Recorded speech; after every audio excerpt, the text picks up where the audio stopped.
Hi friends.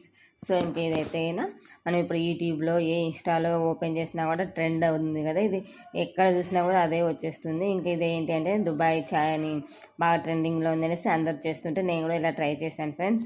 ఇంక ఇదైతే కన్నా 2 బ్లడ్ సైజ్ తీసుకొని అందులోకి ఇది ప్రెస్ క్రీమ్ ఉంటుంది కదా, అంటే పాల మీద మేడ కానీ లేదంటే పన్నీర్ కానీ తీసుకొని అందులో 1 స్పూన్ షుగర్ యాడ్ చేసి మంచిగా క్రీమ్ లాగా మొత్తం స్పూన్తో అనుకుంటే మనకి క్రీమీ టెక్స్చర్ అయితే వచ్చేస్తుంది. దాని మొత్తాన్ని ఒక బ్రెడ్ సైజ్కి అయితే మంచిగా అప్లై చేసి దాని మీద ఇంకో బ్రెడ్ పెట్టేసి దానిపైన మొత్తం అంతా ఫుల్గా నాని అంత ఇంతవరకు టీ తీసుకున్నాను.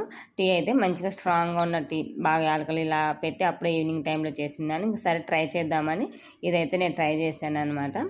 ఇంకా అసలు ఎలా ఉంటుందో ఏమో అనుకున్నాను, కానీ చాలా అంటే చాలా బాగుందండి టేస్ట్ అయితే. పిల్లలు కూడా బాగా ఎంజాయ్ చేస్తారు. ఖచ్చితంగా ట్రై చేయండి ఫ్రెండ్స్. ఇంకా నేనైతే తిన్నాను.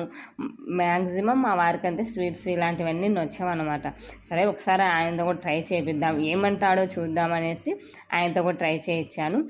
ఫస్ట్ టైం మా వారైతే కదా నేను చేసినది అంటే ఏవైనా అంటే స్వీట్ ఐటమ్స్ ఎక్కువ తినరనమాట. సరే చూద్దాము అనేసి ఆయనతో టేస్ట్ చేపిస్తే ఆయన కూడా కామెంట్ చేశారనమాట, చాలా మంచిగా ఉంది.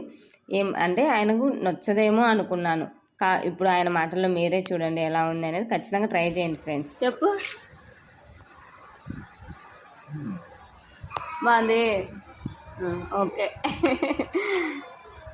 బాగుండదేమో నీకు నచ్చుతుందో అనుకున్నాను నేను.